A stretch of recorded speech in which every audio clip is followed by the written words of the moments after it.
Hello friends, ನಾನು ರೇಖಾ. ನನ್ನ YouTube channel restless ರೇಖಾಗೆ ನಿಮಗೆಲ್ಲ ಸ್ವಾಗತ. ನಾನಿವತ್ತು ಕಾಬೂಲ್ ಕಡಲೆ ಇರುತ್ತಲ್ವ, ಅದು ಮತ್ತು ಈ ಹಸಿರು ಬಟಾಣಿನ ಸೇರಿಸ್ಬಿಟ್ಟು ಪಲ್ಯ ಮಾಡ್ತಾಯಿದ್ದೀನಿ. ಅಂದರೆ ಛೋಲೆ ಪಲ್ಯ ಅಂತಾರಲ್ವ, ಅದನ್ನು ಮಾಡ್ತಾಯಿದ್ದೀನಿ. ಸರಿ, ಹಾಗಾದರೆ ಶುರು ಮಾಡೋಣ. ನಾನಿಲ್ಲಿ ಒಂದು 300 ಗ್ರಾಮ್ನಷ್ಟು ಕಾಬೂಲ್ ಕಡಲೆ ಮತ್ತು ಹಸಿರು ಬಟಾಣಿನ ರಾತ್ರಿನೇ ನೀರು ಹಾಕಿಬಿಟ್ಟು ಒಂದು ಸ್ವಲ್ಪ ಉಪ್ಪು ಹಾಕಿಬಿಟ್ಟು ನೆನೆಯೋಕೆ ಇಟ್ಕೊಂಡಿದ್ದೆ. ಈ ಥರ ಬೆಳಿಗ್ಗೆ ಏನು ಮಾಡ್ತೀನಿ ಅಂತಂದರೆ ಒಂದು ಕುಕ್ಕರ್ಗೆ ಇದನ್ನೆಲ್ಲ ಸೇರಿಸ್ಕೊಂಡ್ಬಿಡ್ತೀನಿ. ನೀರು ಸಮೇತ ಸೇರಿಸ್ಕೊಳ್ತೀನಿ.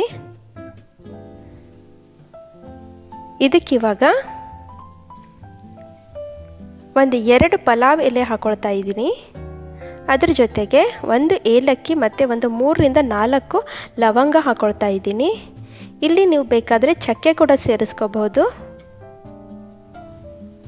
ಇದರಿಂದ ತುಂಬ ಒಳ್ಳೆ ಫ್ಲೇವರ್ ಬರುತ್ತೆ. ಇವಾಗ ಇದನ್ನೆಲ್ಲ ಹಾಕಿಬಿಟ್ಟು ಲಿಡ್ ಕ್ಲೋಸ್ ಮಾಡಿಬಿಟ್ಟು ಒಂದು 3ರಿಂದ 4 ವಿಸಲ್ ಕೂಗಿಸ್ಕೋಬೇಕು. ಅಂದರೆ ನಮ್ಮ ಬಟಾಣಿ ಸಾಫ್ಟ್ ಆಗಬೇಕು. ಇವಾಗ ಅದು ಬೇಯೋವರೆಗೆ ನಾವೇನು ಮಾಡೋಣ ಅಂದರೆ ಗ್ರೇವಿ ರೆಡಿ ಮಾಡ್ಕೊಳ್ಳೋಣ. ಇವಾಗ ಒಂದು ಬಾಣಲೆಗೆ ನಾನಿಲ್ಲಿ ಎಣ್ಣೆ ಹಾಕ್ಕೊಳ್ತಾ ಇದ್ದೀನಿ. ಆಮೇಲೆ ಸಾಸಿವೆ ಜೀರಿಗೆ ಹಾಕ್ಕೊಂಡಿದ್ದೀನಿ.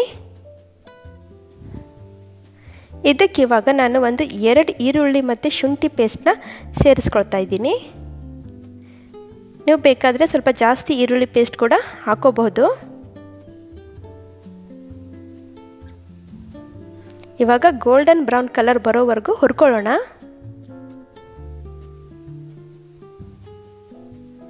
ಇವಾಗ ಇದಕ್ಕೆ ಒಂದು 3ರಿಂದ 4 ಹಸಿಮೆಣಸಿನ್ಕಾಯಿನ ಈ ರೀತಿ ಉದ್ದ ಕಟ್ ಮಾಡಿ ಇಟ್ಕೊಂಡಿದ್ದೀನಿ. ಅದನ್ನು ಸೇರಿಸ್ಕೊಳ್ತಾ ಇದ್ದೀನಿ.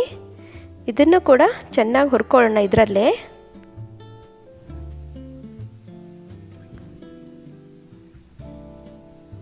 ಇವಾಗ ಇದಕ್ಕೆ ಒಂದು 7ರಿಂದ 8 ಟೊಮೆಟೊ ಹಣ್ಣನ್ನು ನಾನು ಈ ರೀತಿ ಪೇಸ್ಟ್ ಮಾಡಿ ಇಟ್ಕೊಂಡಿದ್ದೀನಿ, ಸಿಪ್ಪೆ ತೆಗೆದುಬಿಟ್ಟು. ಅದನ್ನು ಸೇರಿಸ್ಕೊಳ್ತಾ ಇದ್ದೀನಿ. ಇದು ಕೂಡ ನೀವು ಹೆಚ್ಚು ಕಡಿಮೆ ಮಾಡ್ಕೋಬಹುದು ಕ್ವಾಂಟಿಟಿನ.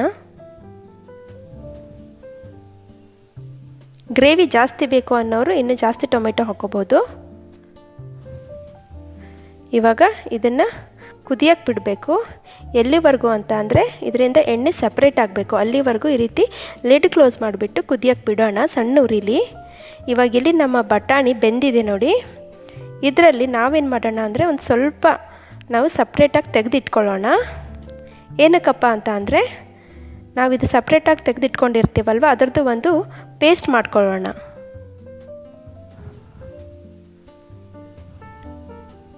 ಇವಾಗ ಇಲ್ಲಿ ನೋಡೋಣ. ಇವಾಗ ನೋಡಿ ಆಯಿಲ್ ಸಪ್ರೇಟ್ ಆಗ್ತಾ ಇದೆ. ಇವಾಗ ಚೆನ್ನಾಗಿ ಮಿಕ್ಸ್ ಮಾಡ್ಕೊಂಬಿಡೋಣ.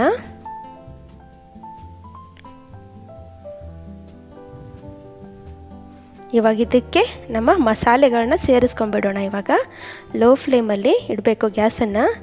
ಇವಾಗ ಅಚ್ಚ ಖಾರದ ಪುಡಿ ಒಂದು 2 ಚಮಚ ಹಾಕ್ಕೊಳ್ತಾ ಇದ್ದೀನಿ. ಖಾರ ನೋಡಿಬಿಟ್ಟು ಹಾಕ್ಕೊಳ್ಳಿ, ಯಾಕಂದರೆ ನಾವು ಆಲ್ರೆಡಿ ಹಸಿಮೆಣಸಿನ್ಕಾಯಿನ ಹಾಕಿದ್ದೀವಿ ಇದಕ್ಕೆ. ಆಮೇಲೆ ಅರಿಶಿನ ಪುಡಿ ಹಾಕ್ಕೊಳ್ತಾ ಇದ್ದೀನಿ. ಜೀರಿಗೆ ಪುಡಿ, ಆಮೇಲೆ ಧನಿಯಾ ಪುಡಿ ಕೂಡ ಹಾಕ್ಕೊಳ್ತಾ ಇದ್ದೀನಿ. ಇವಾಗ ಉಪ್ಪು ಸೇರಿಸ್ಕೊಳ್ಳೋಣ. ಉಪ್ಪು ಕೂಡ ನೋಡಿಬಿಟ್ಟು ಹಾಕ್ಕೊಳ್ಳಿ, ಯಾಕಂದರೆ ನಾವು ಇದು ಬೇಯಿಸ್ಬೇಕಾದ್ರೇ ನಾವು ಈ ಛೋಲೆ ಇರುತ್ತಲ್ವ, ಅದು ಬೇಯಿಸ್ಕೋಬೇಕಾದ್ರೆ ನಾವು ಉಪ್ಪು ಹಾಕ್ಕೊಂಡಿರ್ತೀವಲ್ವ, ಹಾಗಾಗಿಬಿಟ್ಟು ನೋಡ್ಕೊಂಡು ಹಾಕ್ಕೊಳ್ಳಿ.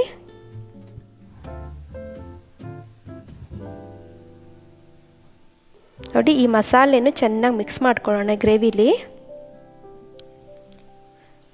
ಮತ್ತೆ ಒಂದು 2-3 ನಿಮಿಷ ಹಾಗೆ ಬಿಡೋಣ. ಇವಾಗ ನೋಡಿ, ಇವಾಗ ಕುದೀತಾ ಇದೆ. ಇನ್ನೊಂದು ಸಲ ಈ ರೀತಿ ಕೈ ಆಡಿಸ್ಬಿಟ್ಟು ಈಗ ಬೇಯಿಸ್ಕೊಂಡಿರೋಂಥ ಬಟಾಣಿನ ಸೇರಿಸ್ಕೊಳ್ಳೋಣ.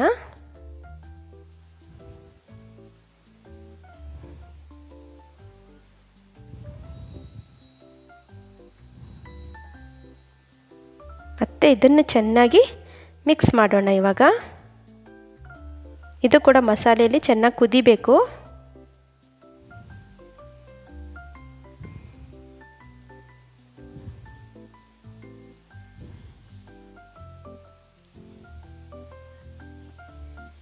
ನೋಡಿ, ಕುದೀತಾ ಇದೆ ಇವಾಗ.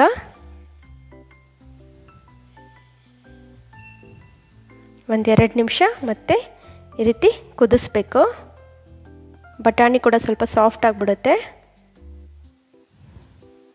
ಇವಾಗ ಇದಕ್ಕೆ ನಾವು ಸ್ವಲ್ಪ ನೀರು ಸೇರಿಸ್ಕೊಳ್ಳೋಣ. ನಾವು ಬಟಾಣಿ ಬೇಯಿಸ್ಕೊಂಡಿರ್ತೀವಲ್ವ ಅದೇ ನೀರನ್ನೇ ಇದರಲ್ಲಿ ಹಾಕೊಂಡ್ಬಿಡೋಣ. ಮತ್ತೆ ಮಿಕ್ಸ್ ಮಾಡಿ.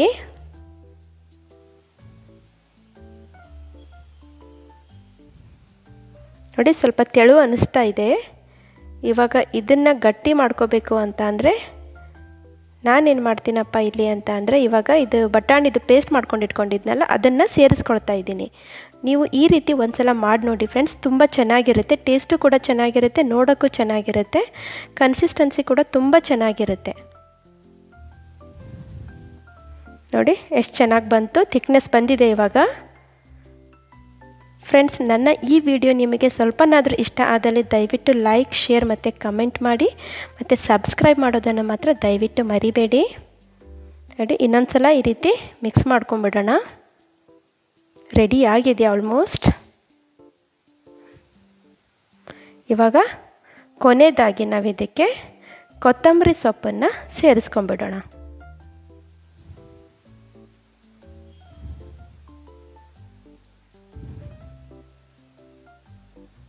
ಇವಾಗ ಹಾಕಿಬಿಟ್ಟು ಮತ್ತೆ ಒಂದು ಫೈನಲ್ ಮಿಕ್ಸ್ ಕೊಟ್ಬಿಡೋಣ. ಇವಾಗ ರೆಡಿಯಾಗಿದೆ ನಮ್ಮ ಕಾಬೂಲ್ ಕಡಲೆದು ಪಲ್ಯ. ಇದನ್ನು ನೀವು ಚಪಾತಿ ಜೊತೆ, ಪೂರಿ ಜೊತೆ, ಯಾವುದ್ರ ಜೊತೆ ಬೇಕಾದರೂ ತಿನ್ಬೋದು. ತುಂಬ ಟೇಸ್ಟಿಯಾಗಿರುತ್ತೆ.